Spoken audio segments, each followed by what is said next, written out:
Hello and welcome to the 905er podcast. My name's Roland Tanner, I am Joel McLeod.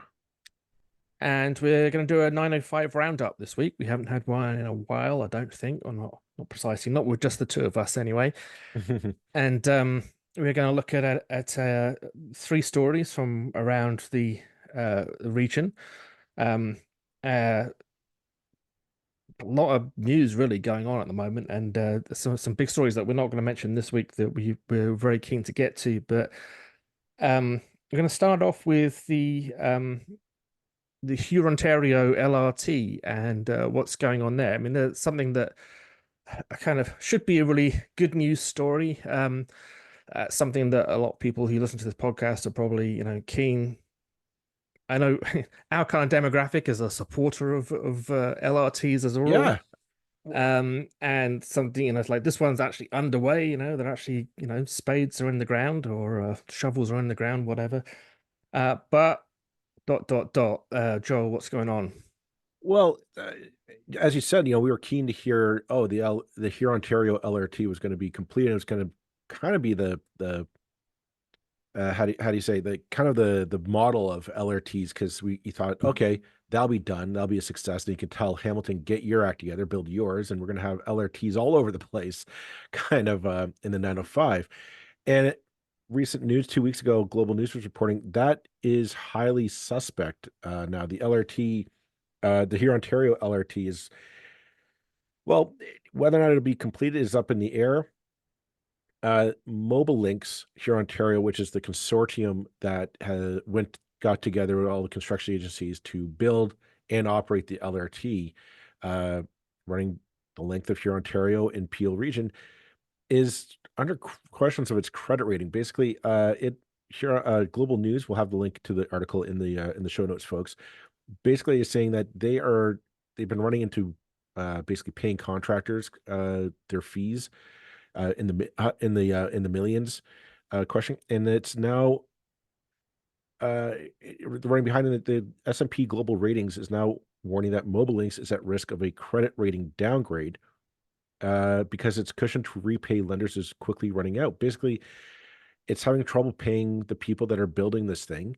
The question is, what's going to happen to the project going forward if it can't pay the contractors? And it might just seize it up. I mean, this is just kind of a bureaucratic financial snafu that is just mucking this project up.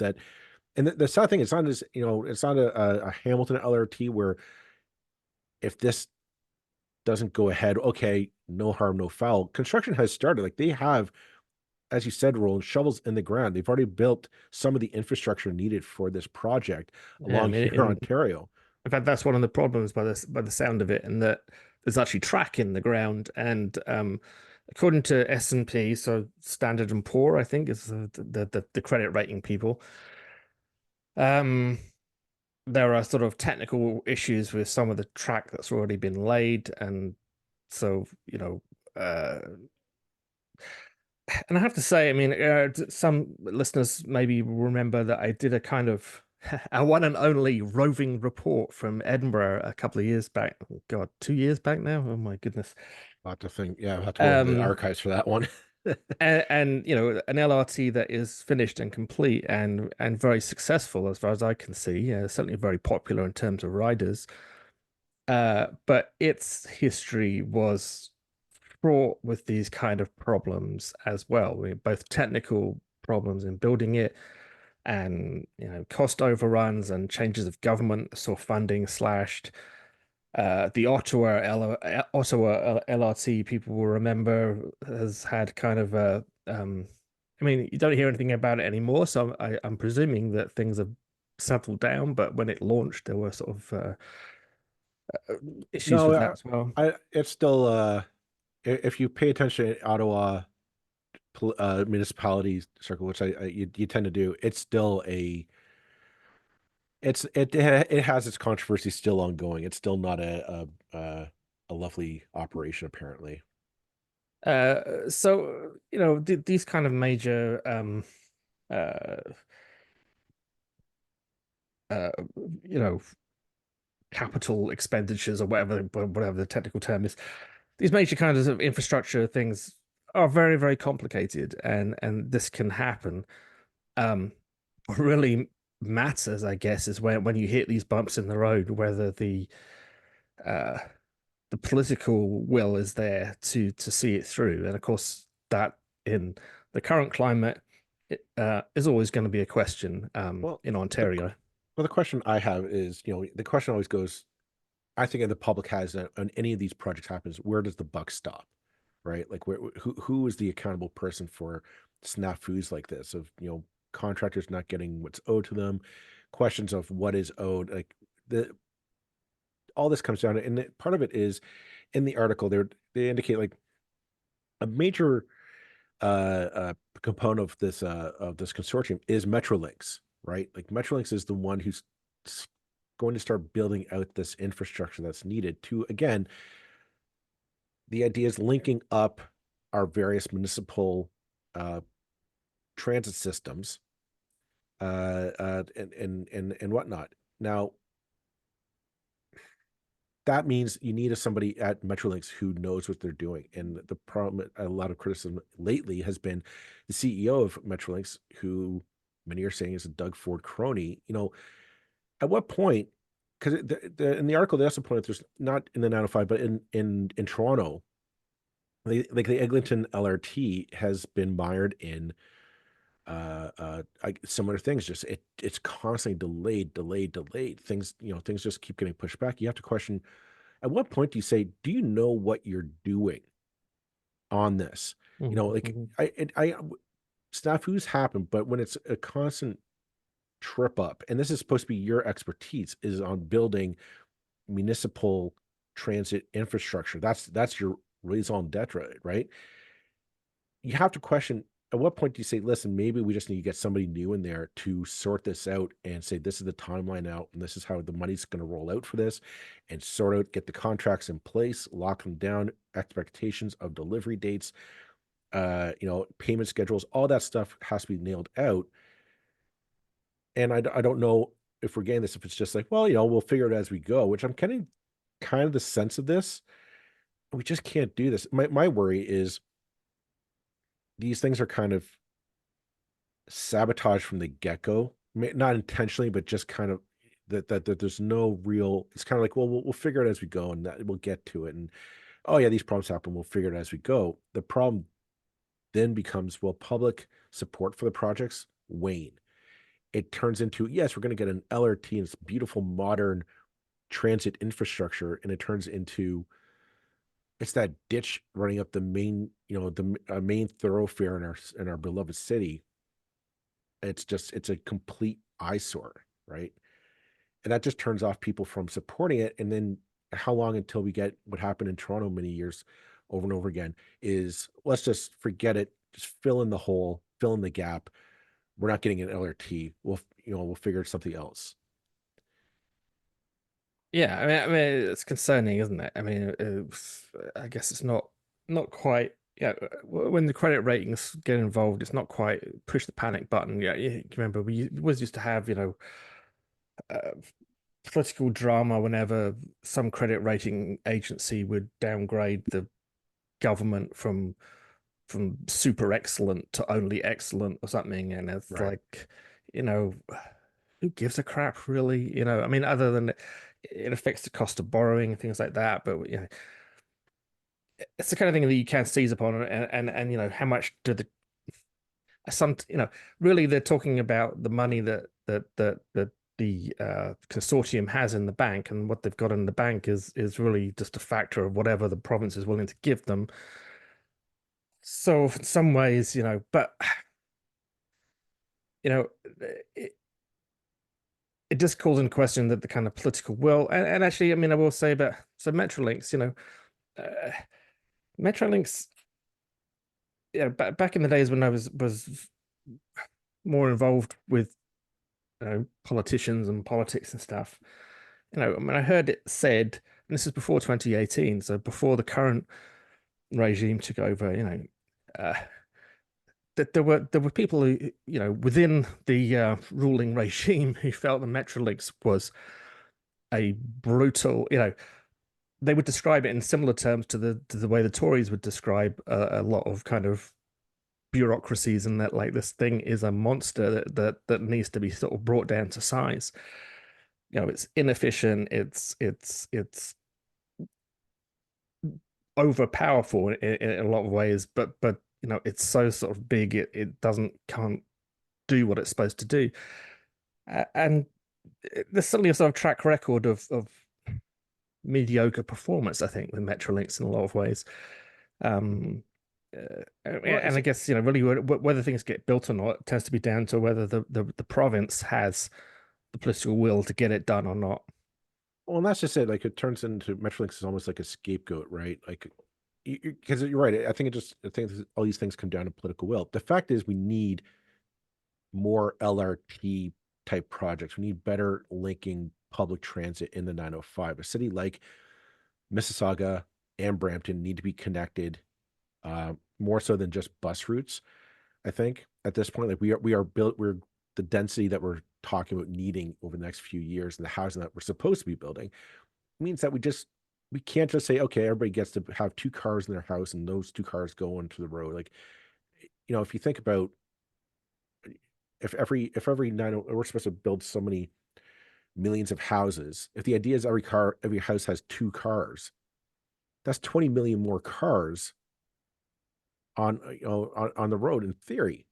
Like the roads can only handle so much, and to do that, we need to start saying, no, instead of that, we need to start looking into better designed public transit. Like Metrolinx was supposed to solve that with linking up various 905 municipalities into the Go system and whatnot. And I think we need to have a bit broader scope of why can't we get around from like Hamilton to Vaughan without having to go through Toronto is really what needs to be discussed in terms of a transit strategy. The idea of part of me, I always wonder, we have housing targets and density targets. Why don't we ever have transit targets? So the idea of an individual can traverse so many square kilometers in a given window of time. Like in 30 minutes, you should be able to travel, 100 square kilometers. I don't know. I'm just picking this out of the air, folks. I don't have any math behind it, but something like that, of just like that kind of ratio of guiding how does transit, and that gives you options, right? Whether it's bike lanes, whether it's public transit, whether it's the car, you can mix and match and you can grow that Mhm. as you develop and you intensify. And you say, okay, I need to put more transit in these downtown areas or around these areas that have higher density people. I don't really need to worry about like an LRT in the suburbs, right? Stuff like Mhm. that. And that, I wonder if that should be our guiding principle instead of just, oh, hey, that's a street that could use an LRT. Great. Yeah, God only knows. I mean, I guess that's the insight you're coming to the 905 for, talking about me here. I mean, just reading through, you know, what's going on with the Crosstown LRT and Mississauga. I mean, it's we're seeing things getting bogged down in legal disputes, in sort of territorial disputes about who has money where and how it gets assigned. I mean, isn't this the kind of thing that conservative governments are meant to be good at? You know, like cut the red tape, get it Right. built, just do it. You know, this is Right. Doug's kind of you know, this is what Doug's all about, isn't it? Don't we Just have a whole get it done. minister on cutting red tape? Like, why isn't the minister coming in to this project and saying, guys, guess what? It's my time to shine. Yeah, And yeah, because a minister for cutting red tape isn't actually a minister. It's just a pay boost for some flunky on the backbenches. oh, of course, of course. Yeah, but yeah, I mean, what has we're coming close to the third Doug Ford term. We should put Doug Ford in the kind of pantheons of major political leaders of this province. You know, it's a dynasty. You know, at this point, however depressing that thought might be, and unlike Dalton McGuinty, say, going into his third term, he's looking pretty healthy going into his third term rather Yep. than sort of hanging on by his nails. Um, what has been built? What Squat. has Yeah. What's Well, finished? I mean, even his I, decking I'm roads aren't even well, that's just it. started Like yet. he hasn't even started 413. Now he's talking about, I'm going to build a tunnel underneath the 401. I'm like, dude, you can't even build a train running up here, Ontario and Mississauga. Like I'm sorry, like you can't build a. A train up here in Ontario that was It's a funded str and initiated by a previous government. and You it's a know, straight line. It's not like, oh, we have to go around bends. Right? It's like literally a straight line. Look at the map. It's just a straight line running up one street in Mississauga into Brampton, and this guy cannot get it Mm. done. I don't know. Maybe he just doesn't care because it's Mississauga, and quite frankly, I think he hates Peel region.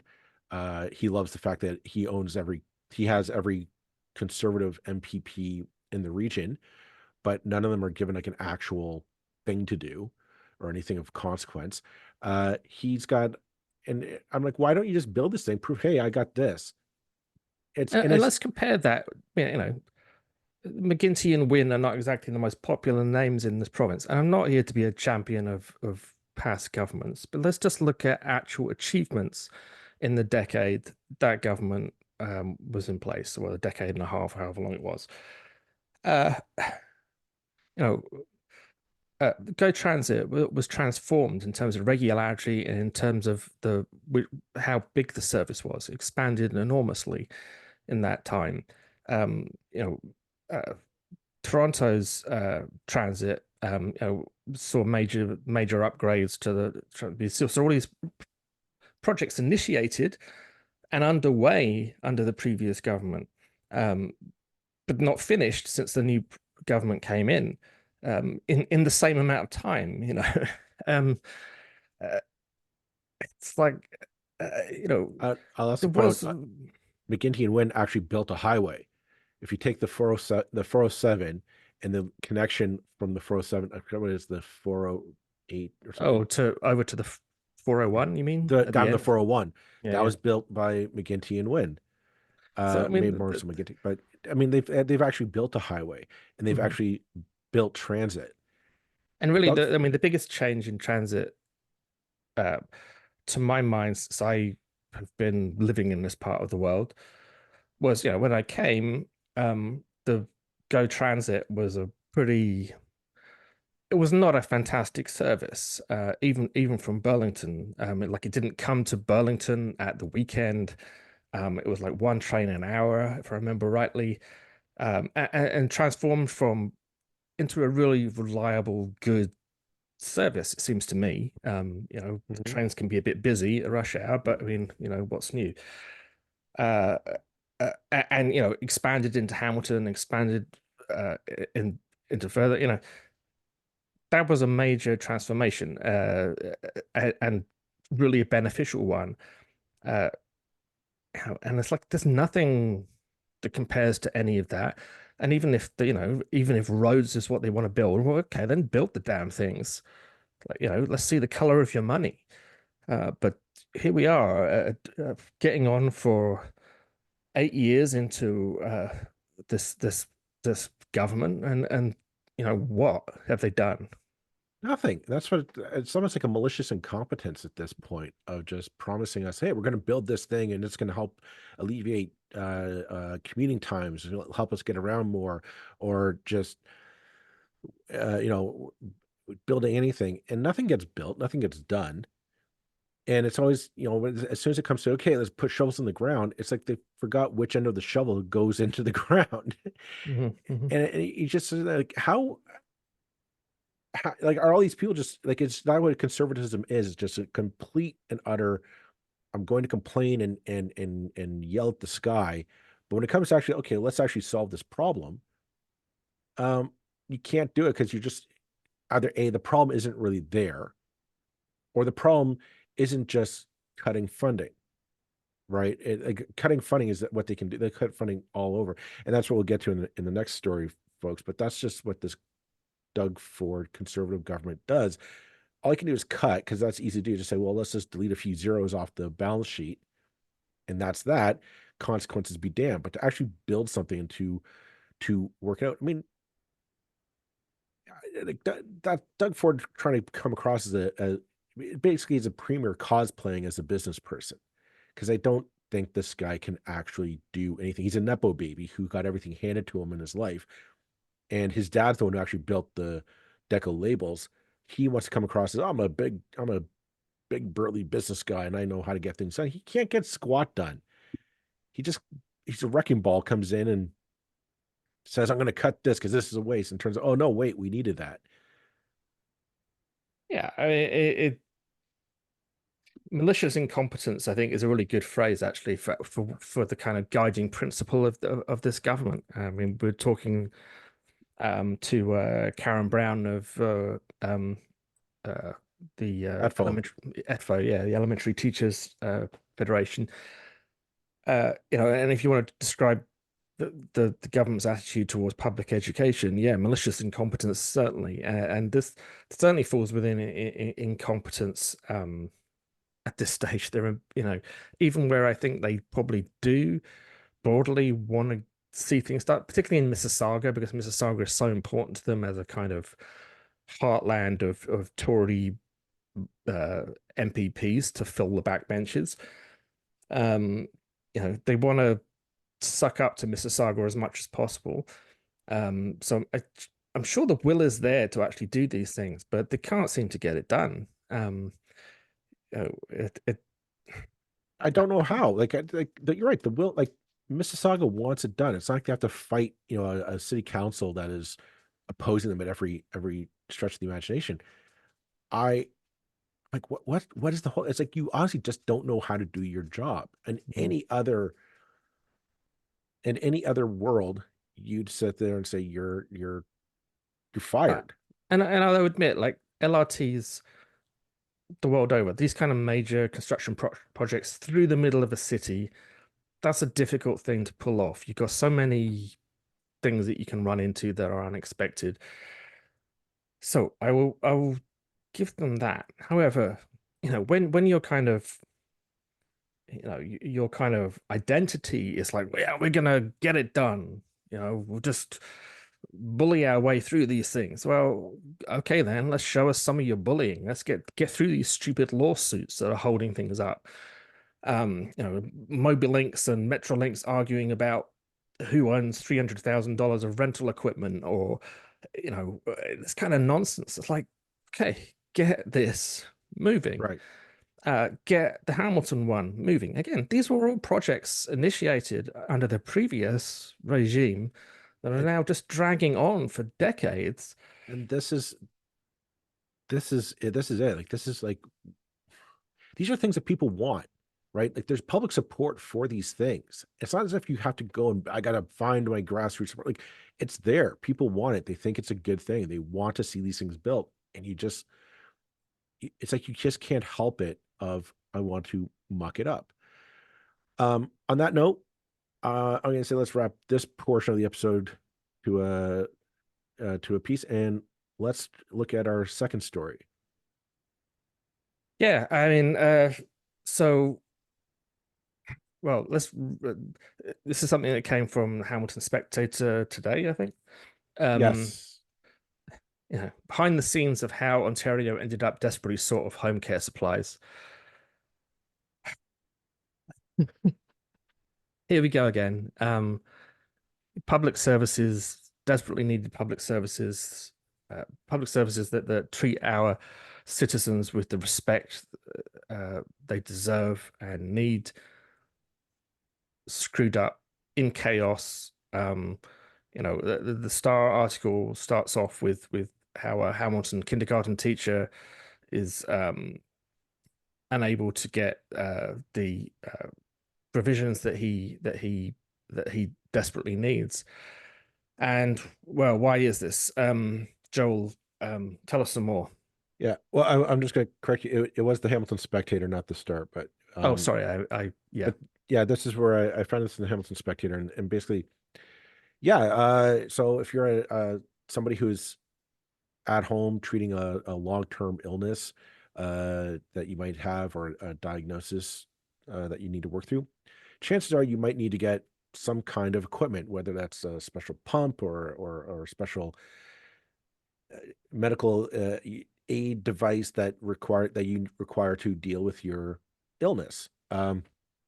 there's an agency, Ontario Health at Home, that kind of coordinates these products being sent to your house. And to do that, of course, we have to go to various medical supply companies who use their warehouses and their logistics to deliver said device, said product to your house based on your doctor's recommendation. Initially, this was done through the lens that the previous McGuinty government set up, which, as you know, has their benefits. They have their drawbacks. They are not perfect, but that was kind of how the basis of these things would be set up. So a company could get the contract to supply the needs of patients within a certain LIN. And they'd have, so you have that a geographic area that was manageable for them and say, okay, yeah, we can do that. And we're talking, in some cases, people might need a device or a replacement device. So they say, well, we need this thing within 4 hours of a doctor prescribing it to them. Okay, you call up the company, work it out, and boom, within 4 hours, said device is delivered to your home.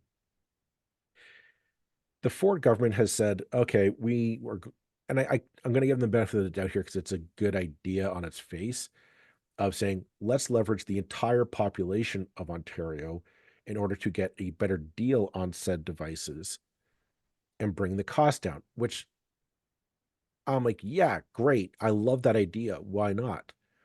The problem is these companies aren't able, they just don't have the logistics to handle the catchment areas now.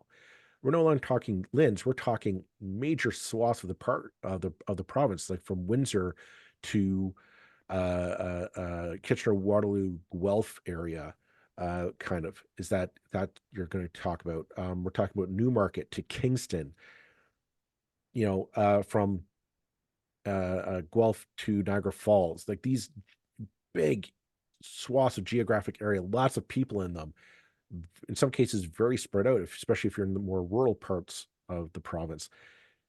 So what used to take 4 hours to deliver a product now might take 48. Well, 48 hours, if you're in a life-threatening illness or a debilitating illness, 48 hours is a lifetime, folks.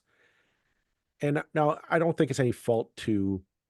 the I don't think it's any fault to the providers. I really don't. I don't think this is like they're crooked or I really don't. I think they just like, no, we had a system that worked really well for LINs.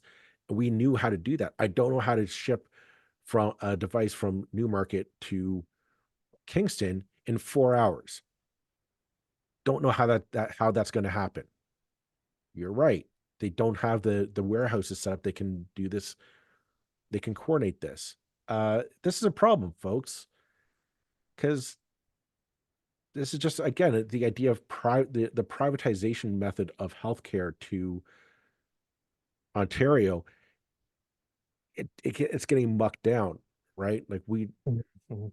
how do you supply that need? And it's getting worse that home healthcare supporters or providers now are saying like they're going without necessary equipment. It's hard and hard to get basic equipment supplied to their hands for them to do their jobs effectively, compassionately, and properly.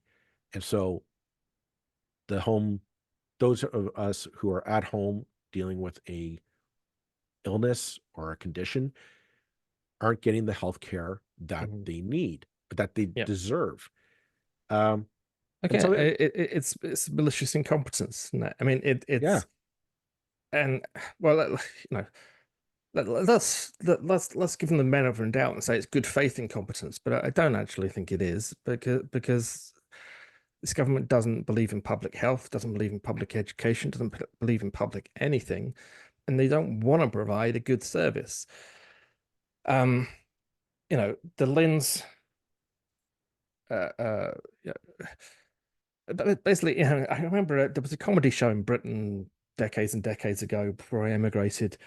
Um, uh, it's called, it sort of did political news of the week as a kind of sitcom. So they would, and a key theme of it was this idea of how companies would like fire staff, bring in a new agency, rehire the same staff on lower wages, and then wonder why everything was going to crap. And this is kind of what the deal is with the replacement of the lens with something else. It's like, okay, well, the lens are inefficient and blah blah blah. We'll get rid of them, replace them with this big central agency. Big central agency will be able to negotiate better deals. In negotiating with the better people, and you're presuming that the companies were ripping you off to start with, right? Well, do we know that? Maybe they were giving you perfectly competitive pricing to start with, but now this kind of upheaval for the sake of upheaval in a lot of ways, which seems to have brought, if they've got better prices, well, probably those companies are going to have to make some cuts somewhere. They're going to have to cut staff, and hey, Mhm. presto, they can't actually deliver the stuff that they need to deliver within the time scales that they need to. So, Well, it feels a bit like that kind of thing. Like we fire everybody, rehire them for less money, and then wonder why the service has gone to shit. that's just like the only way that this would work as a model, in my mind, is if you had like a central where like it was like a public central agency that like literally we'd have like a giant warehouse full of equipment that would be shipped out across the province, and maybe we have like other warehouses within different regions of the province to handle different areas. But so that one agency would go to all these, go to the manufacturers. That's the saving grace. You go to the actual manufacturers and say, I want to buy so many uh, pumps. I want to buy so many vials of insulin. I want to buy so many needles and the armband pumps for your heart pressure, stuff like that. That you're like, okay, yeah, that's stuff that we need probably for home care providers to do. But we'll have one agency, one warehouse, one system, and they can leverage that to say, well, there's how many millions of Ontarians. That's who you have to supply, and then you can honestly have the different suppliers compete off each other to supply us with the said agreements or said products. That's how that works, by really leveraging the hand. It's not just saying, oh, well, let's just broaden the catchment area, the delivery area, and then say to the middleman, how can you provide this? Right? It's like farming. Like, can we farm out the supplier to one catchment area and say, no, that's not really how this would work if you're looking to bring costs down, because you'll bring costs down, but you'll also bring down service. And that's always been the argument. Like, that's the argument for drug plants, is that no, it's not a matter of like, hey, you know, Pfizer, can you supply heart medication for this region of the province? No, that's not how it works. The idea is you go to Pfizer and say, I want to buy directly from you. I want to buy so many uh, uh, doses of heart medication for however many millions of people. And you're going to give me the wholesale price for, 5 million doses of this drug. That's that's how that pricing scheme works. And then the provinces are responsible for handing it out based on need. This model doesn't quite lend itself to that idea. If you're just going to say, no, we farm out the catchment area to a middleman who is selling us the equipment. Um, the sad thing is, I don't know if it's actually brought down the price of said equipment for the taxpayer. It just seems, if anything, like, is the cost worth it if we have people saying, yeah, I need my my device within 4 hours. Nope, you're gonna have to wait 2 days, get by without it because it's broken, get by in pain or discomfort, or just not be able to leave the house. Yeah, Whatever. and who does this affect the most? Well, the sick, obviously, but people who need care at home. It's going to be people end of life, people with serious disabilities, uh, people with who are depending on family carers, things like this. Um, you know, it we treat the weakest and the most needy, and the people who deserve the most dignity in their time of trouble the worst in this province. I mean, increasingly in society in general, but uh, you know, the thought of getting old in this province terrifies me. Like I'm Yeah, 54. I got 6 years till I'm 60, 16 years till I'm 70. I am scared. I am terrified. I don't have children as some kind of safety net. I mean, okay, that's my fault. But and who knows? You can have children; but they might not be your safety net anyway. That shouldn't be this. It's That shouldn't be the case. terrifying. You're right. And like the idea of if you're a senior in this province, unless I question like how scared are you of the idea of going into a long-term care system? Yeah. I mean, Like, generally like that. Maybe you can put it off because you can just put it in the back of your head and you don't have to think about it. Or, you know, we are living longer, so you might be 75 and still able to go travel and do things. And great, wonderful. I hope we're all like that when we're 75 and 80. But at some point, you got to sit there and wonder. You look at your own mortality and you say, "What's what's the last few years of my life going to be like? And is it going to be surrounded by medical devices and nurses and support workers who are going to uh, help you transition, or is it going to be scrambling in agony and discomfort as your family tries to figure out, well, how can I pay the good service provider company with whatever savings we have banked up, or depleting mom and dad's retirement savings to go find the good long-term care Mm. home, right? Like it's that, and this is the idea of like, oh, it's all going to bring price. Like it doesn't. It doesn't work that way. It never has. It never will. That's not how the business model works. Um, and I just question like, what happens if we just say, well, like again, it's the malicious incompetence of this government. Like, do they honestly care? Because like, well, I don't deal with it. I don't have to go get a needle in my arm every day to put in insulin or some kind of medication for a condition I have. I don't need an assisted mobility device to get around. I don't need to worry about like an oxygen tank that comes with me so I can breathe Hmm. properly. This is it's just like I don't care, right? Yeah, I'm supposed to. And this has been the pattern since day one. This isn't new. And I just want to finish off this one. I mean, when Lisa McLeod, no relation, took over the social services file and was supposed to solve the autism problem.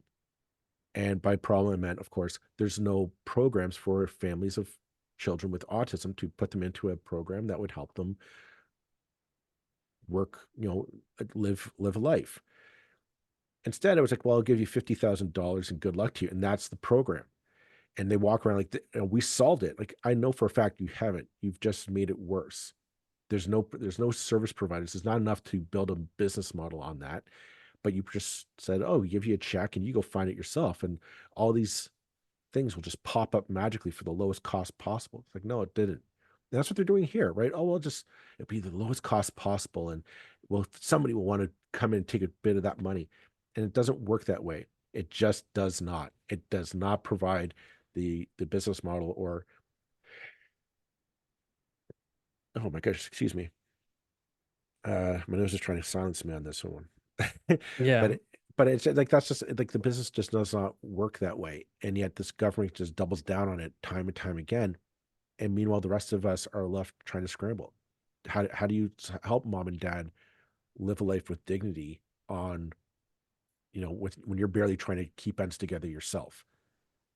And the for the record, the ministry has said the situation is unacceptable while not explaining how it came to be in the first place and refusing to answer any questions about what has caused this shortage.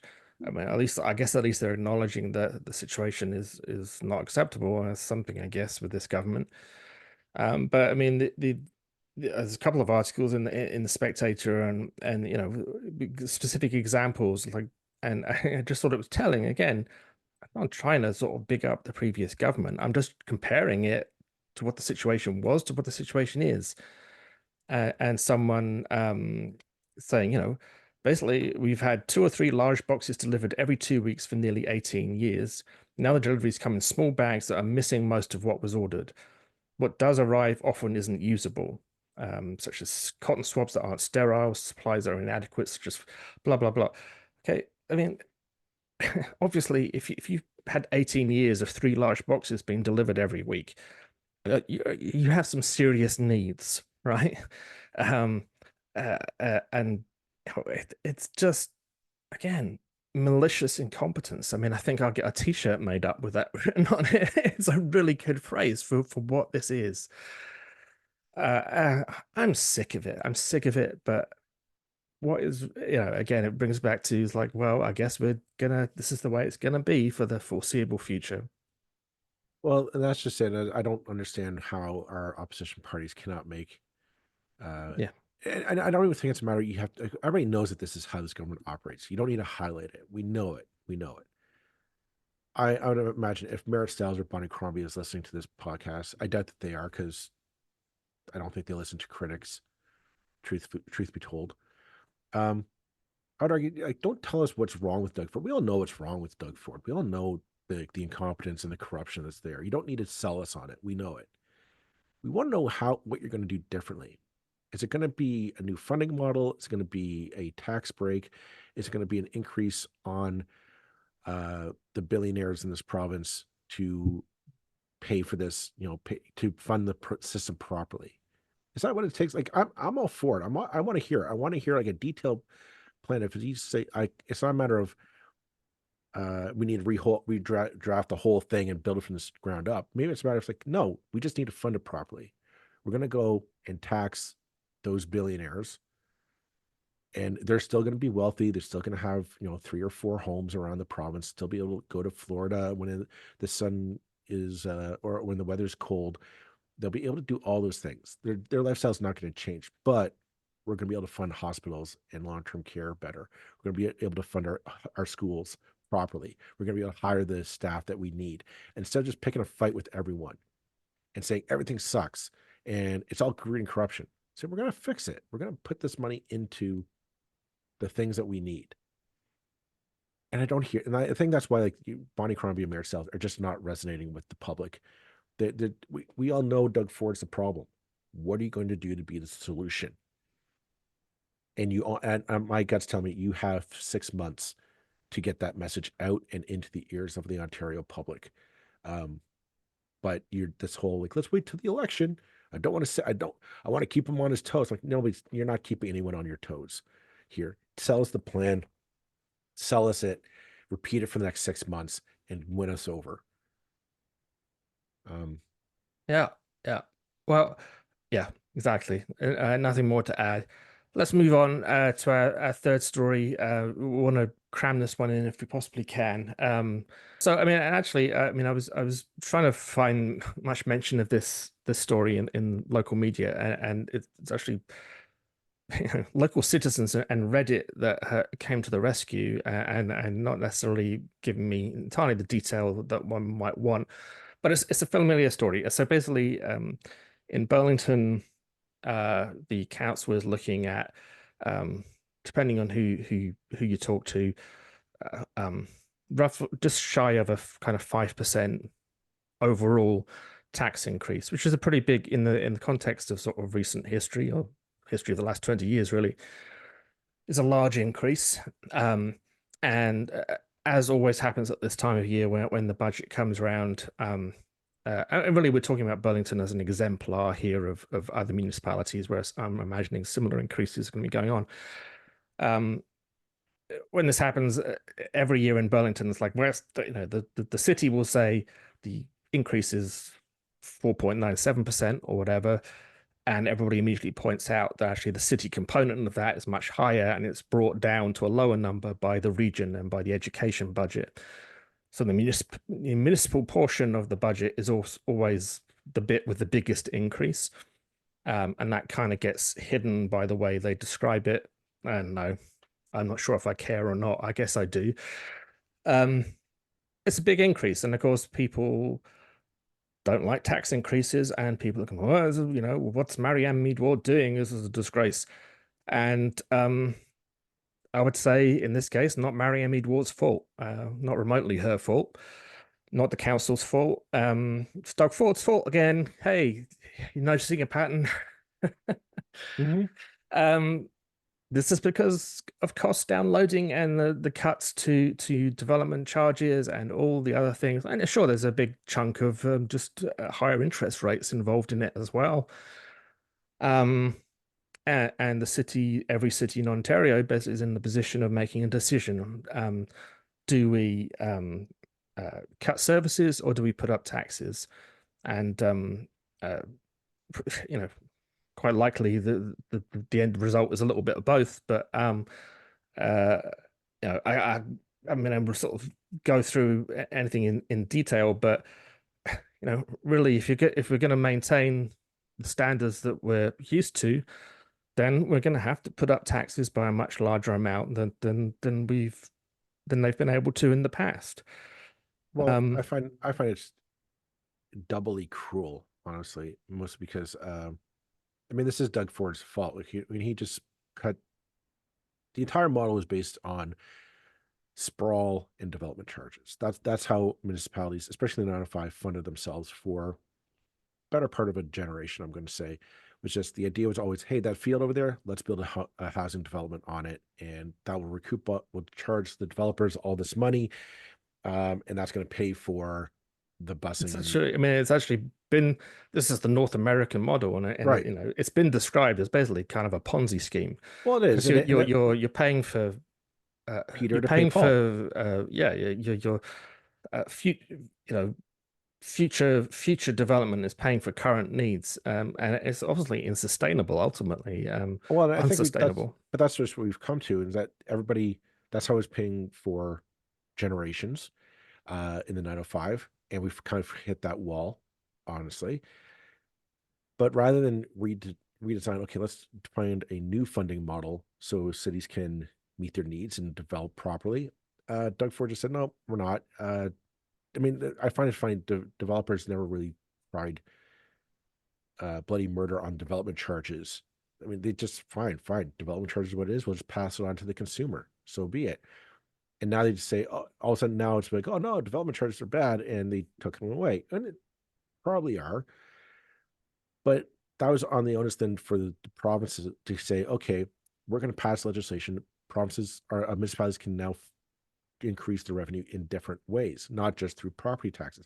Property taxes are the only way municipalities can raise funds. There is no other fee, there's no service, there's no other tax they can bring into being to raise funds to pay.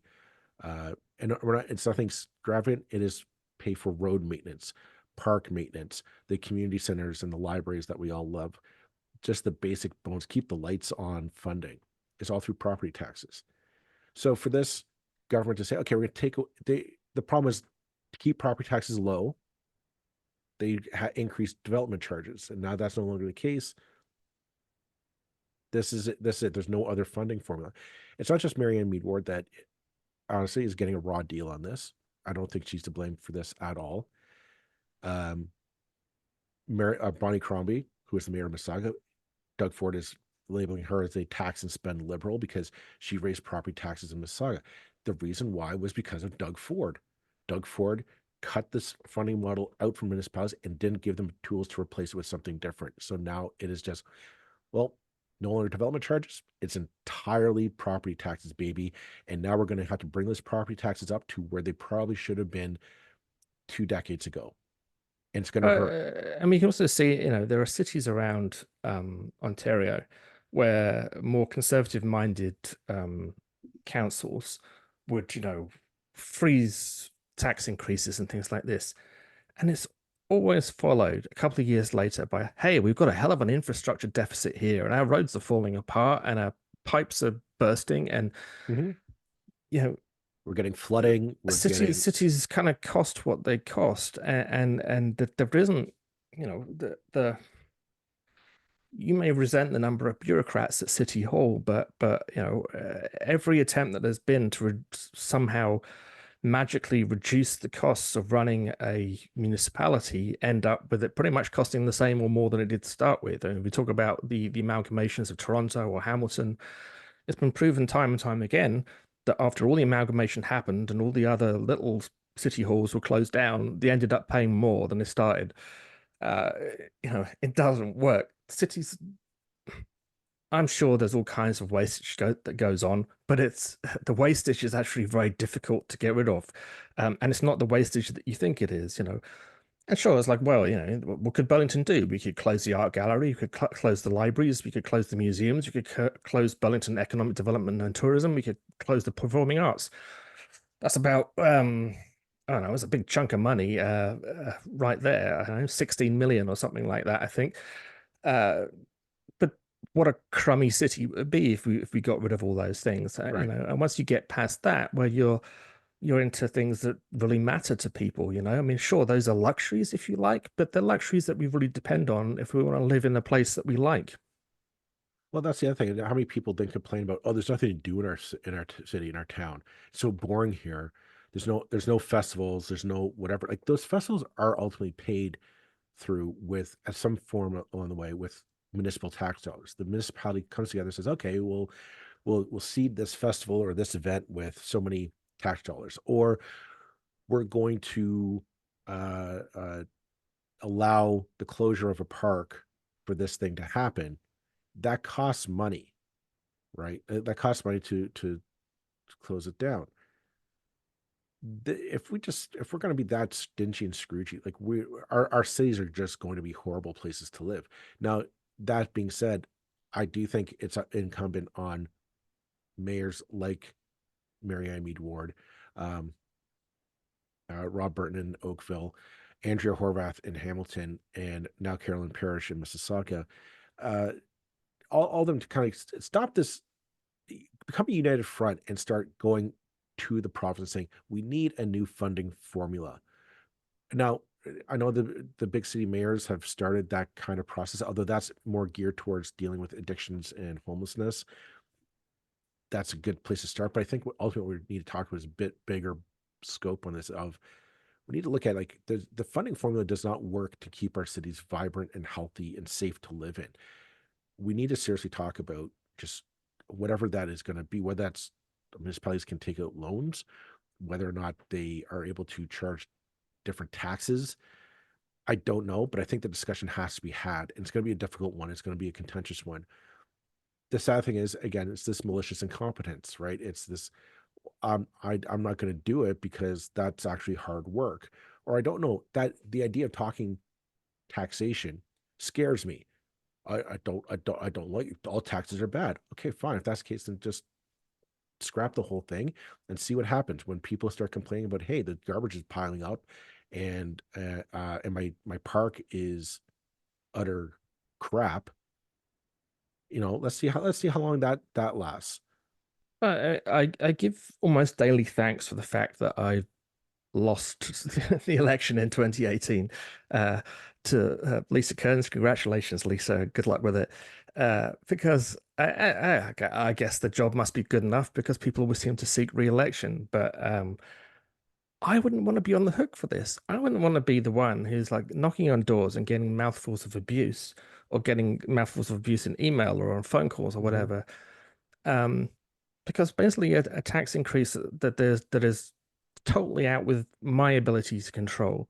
That A, as a councillor, where the council's ability to really control a budget is much weaker than you think anyway. The staff come forward with recommendations and you can tweak those and you can argue about them and you can ask questions. But to a large degree, to a very large degree, the recommendations that the staff come forward with are what you're going to have to do. Um, so, you know, once again, the job of a counselor is one of the worst jobs, in that everybody thinks you're the person in charge, and you're not the person in charge. It blows. And I just, you're right, absolutely. And I just think Ontario municipalities, especially the 905, need to come together and go to Queen's Park and say, make us the people in charge. Give us that final buck authority. Well, real strong councils rather than so-called strong mayors who are not Right. strong mayors. They're completely Subservient to Doug Ford. it's a complete misnomer. Yeah. The mayors who've sold their souls for a pocket full of change from the province. Um, uh, yeah, a real strong mayor system, a real system that gives autonomy to the cities, proper autonomy to the cities, um, um, like the rest of the world has. And obviously, other levels of government have influence on the lower levels of government. But just as the federal government cannot mess with the province in many of its areas of concerns, the province should not mess with the municipalities in their areas of concern. It should have proper tax raising powers. They should have the ability to decide their tax based on the democratic will of the people of that municipality, uh, and not have, you know, situations forced on them that they're then held accountable for when it's nothing to do with them. And yeah, I just think that this is another mess that is Doug Ford's fault, plain simple. Because here's the thing, they're gonna go into the municipal elections are going to be held, I think in 2 years' time, is when they're scheduled. And if Doug Ford wants to come in and start browbeating the Marianne Mead wards, the Carolyn parishes of the world, and the Andrew Horvaths for tax increases, which are all inevitably going to be coming, uh, all of it, or the complete dismantling of civic life in our cities. Um, like that. That's what's coming down the pipe. And I think that the municipalities need to get together and start really putting this back onto Doug Ford. It is this malicious incompetence. It's, well, I don't think, I think all taxes are bad. Therefore, I'm going to give you all this responsibility, give you none of the abilities to meet the responsibility of the day, and I'm going to shirk all blame. I'm going to let you be the one who has to field the phone calls from constituents who are upset about property tax increases and the lack of services. And I just say, well, that's your fault, but I'm not going to give you the tools to rectify it. And it's just like it's almost a cruelty inflicted upon municipalities by the province, because Doug Ford this is a point of question, like, does Doug Ford really know what he's doing? If he does know what he's doing, this is just absolutely cruel to the people of Ontario, that we are all suffering for this, and he doesn't want to change it.